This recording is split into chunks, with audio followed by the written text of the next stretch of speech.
Om Shri Sai Nathaya Namaha. Chapter 27. Favor shown by giving Bhagavad and Vishnu Sahasranam. Dikshit's Vitthal Vision, Gita Rahasya, Khapardes. This chapter describes how Sai Baba favored his devotees by granting them religious books after he had touched and consecrated them for Parayan, that means reading regularly, and certain other matters. Preliminary. When a man takes a plunge into the sea, he gets the merit of bathing in all the tirthas and sacred rivers. Similarly, when a man takes refuge at the feet of the Sadguru, he gets the merit of bowing to the Trinity, that is, Brahma, Vishnu and Mahesh, and also Parabrahma. Victory be unto Sri Sai and wish-fulfilling tree and the ocean of knowledge, who gives us self-realization. O Sai, create in us regard for your stories. Let the readers and audience devour them with the same relish with which the chatak bird drinks the water from the clouds and becomes happy. While listening to your stories, let them and their families get all the sattvic emotions, like let their bodies perspire, let their eyes be full of tears, let their prana be steady, let their minds be composed, let their hair stand on end, let them cry, sob and shake, let their hostilities and their distinctions, great and small, vanish. If these things happen, that is a sign of the grace of the Guru dawning upon them. When these emotions develop in you, the Guru is most pleased and will certainly lead you on to the goal of self-realization. The best way, therefore, to get free from the shackles of Maya is of a complete and wholehearted surrender to Baba. The Vedas cannot take you across the ocean of Maya. It is only the Sadguru who can do so and make you see the Lord in all creatures. Granting consecrated book. The variety of imparting instructions followed by Baba has already been noticed in the previous chapters. In this, we shall deal with one aspect of it. It was the habit of some devotees to take some religious books of which they wanted to make a special study to Baba to receive the same back from him, after they were touched and consecrated by him. While reading daily such books, they felt that Baba was with them. Once, Kaka Mahajani came to Shirdi with a copy of Eknathi Bhagavad. Shama took that book to read and taking it with him, went to the masjid. There Baba took it from him, touched it, and turning some pages here and there, gave it back to Shama and asked him to keep it with him. When Shama said that it belonged to Kaka and had to be returned to him. No, no, said Baba. As I have given it to you, better keep it with you for safe custody. It will be of use to you. In this way, many books were entrusted to Shama. Kaka Mahajani after some days came again with another copy of the same Bhagavad and gave it in Baba's hand. Then Baba gave it back as prasad and asked him to preserve it well and assured him that it would stand him in good stead. Kaka accepted it with a bow. Shama and Vishnu Sahasranam. Shama was a very intimate devotee of Baba, and Baba wanted to favor him in a particular way by giving him a copy of Vishnu Sahasranam as prasad. This was done in the following way.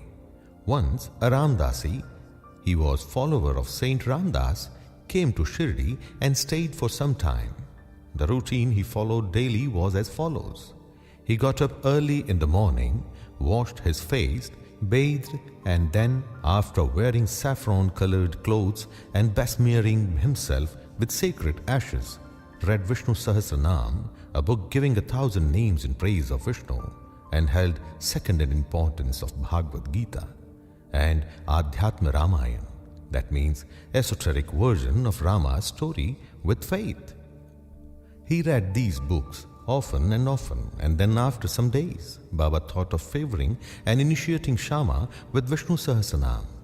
He therefore called the Ramdasi to him and said to him that he was suffering from intense stomach pain, and unless he took Senapods, means Sonamukhi, a mild purgative drug, the pain would not stop, so he should please go to the bazaar and bring the drug.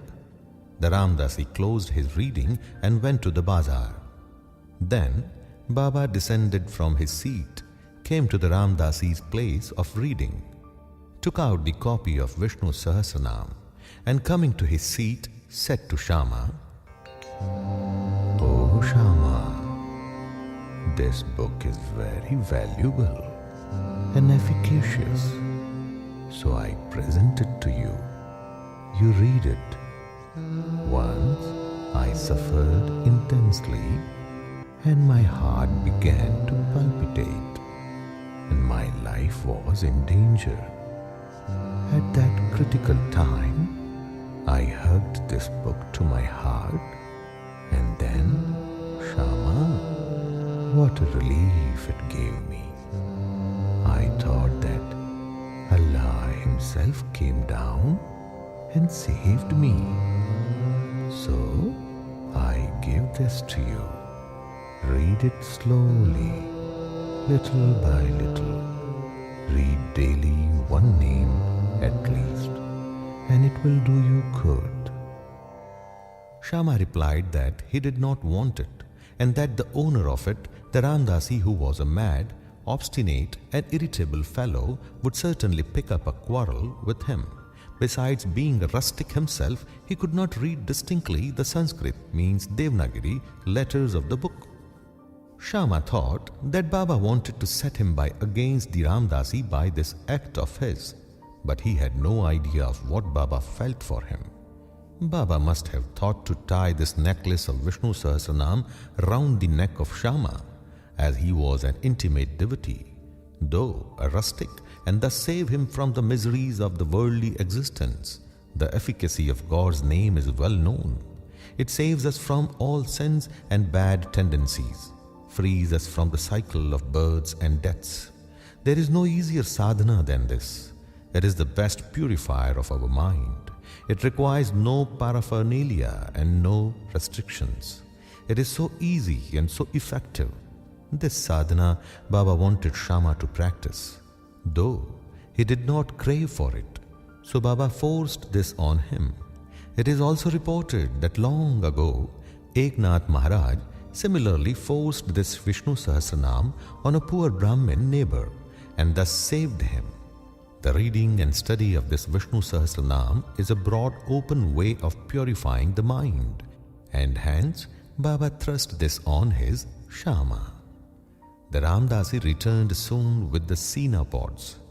Anna Chinchanikar, who was then present and who wanted to play the part of Narada, that means the celestial rishi who was well known for setting up quarrels between gods and demons and vice versa, informed him of what had happened. The Ramdasi at once flared up. He came down at once on Shama with all fury. He said that it was Shama who said Baba to send him away under the pretext of stomachache for bringing the medicine, and thus took away the book. He began to scold and abuse Shama and remarked that if the book be not returned, he would dash his hat before him. Shama calmly remonstrated with him, but in vain. Then Baba spoke kindly to him as follows: "O Ramdasi, what is the matter with you? Why are you so turbulent? Is not Shama our boy? Why do you scold him unnecessarily? How is it that you are so quarrelsome?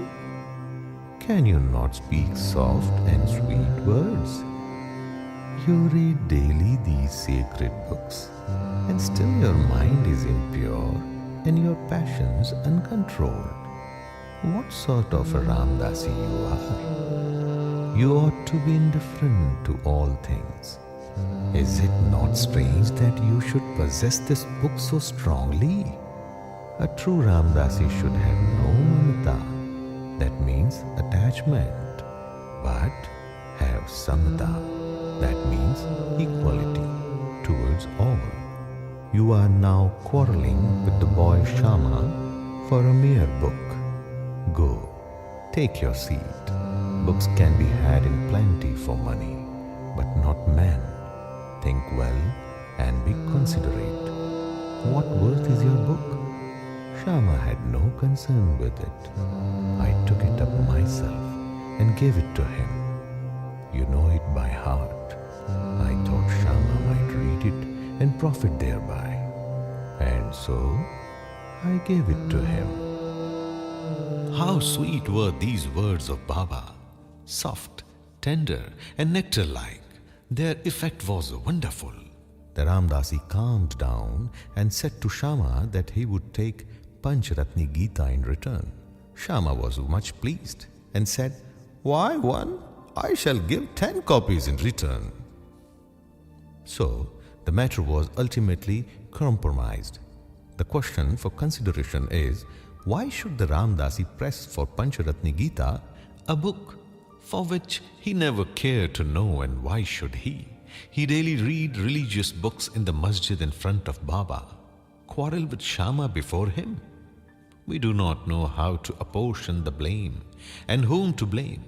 We only say that, had this incident not happened, the importance of the subject, the efficacy of God's name, and the significance of Vishnu Sahasranam would not have been brought home to Shama. So, we see the Baba's method of teaching and initiating was unique. In this case, Shama did gradually study the book and mastered its contents to such an extent that he was able to explain it to Professor G.G. Narke, M.A.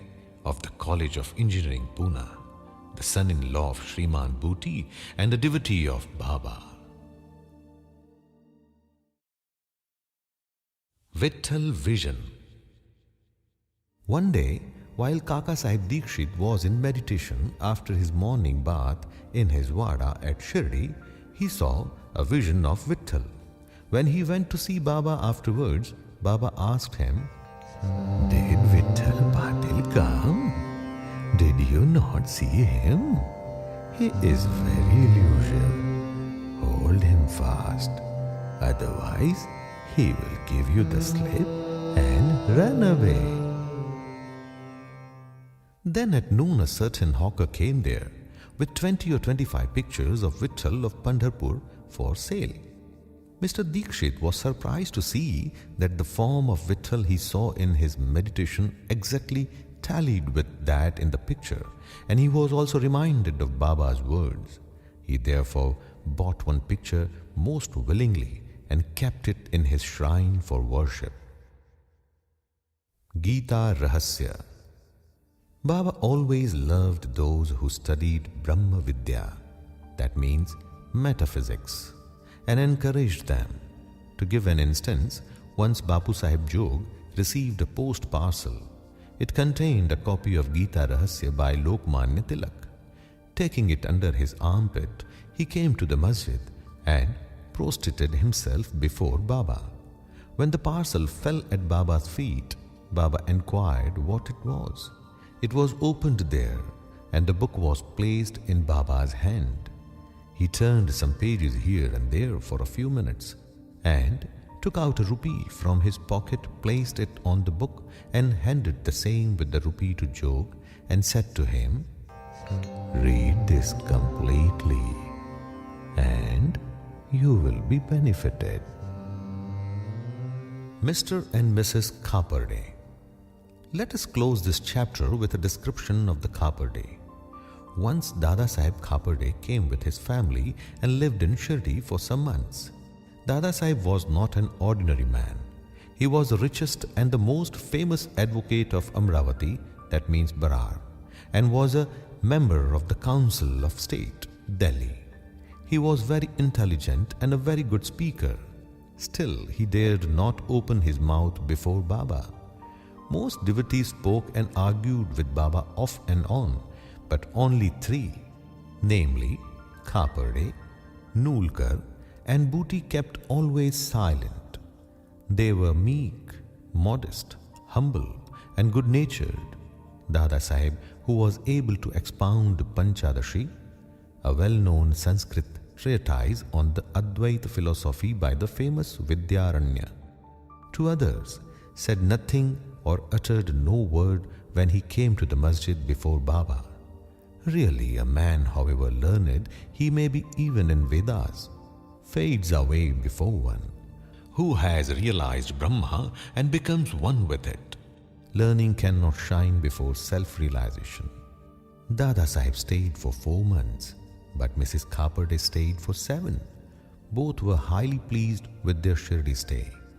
Mrs. Kapade was faithful and devout and loved Baba deeply.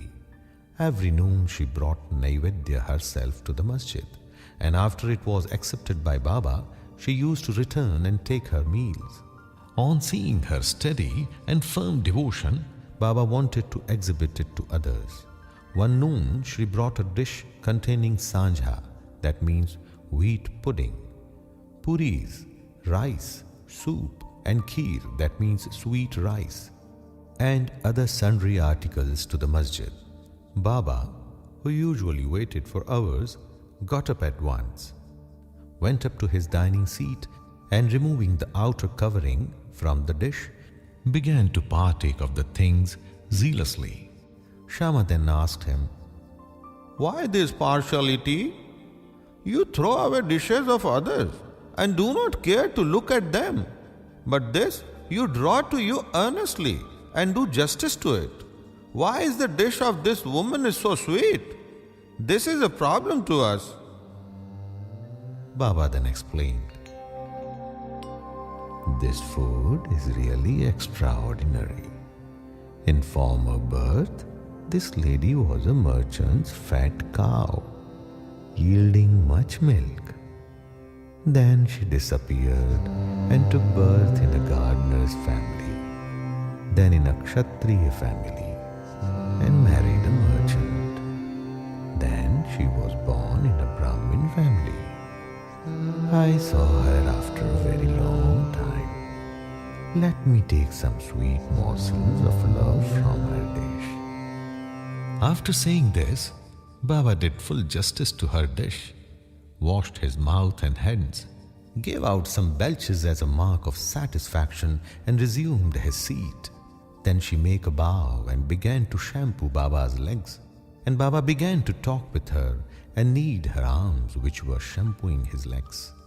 On seeing this reciprocal service, Shama began to joke and said, "It is going on well. It is a wonderful sight to see God and His bhakta serving each other." After being pleased with her sincere service, Baba asked her in low and fascinating tone to chant Raja Ram, Raja Ram, then and always, and said, "If you do this, your life's object will be gained. Your mind will attain peace, and you will be immensely benefited." To persons unfamiliar with spiritual matters, this might appear as a fair, but really it was not so.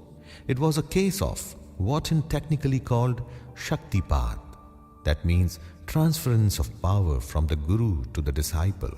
How forcible and effective were Baba's words! In an instance, they pierced her heart and found lodgment there. This case illustrates the nature of the relations that should subsist between the Guru and the disciple. Both should love and serve each other as one. There is no distinction nor any difference between them. Both are one, and one cannot live without the other. The disciple placing his head at the Guru's feet is a gross or outward vision. Really and internally they are both one and the same. Those who see any difference between them are yet unripe and not perfect. Bow to Shri Sai. Peace be to all.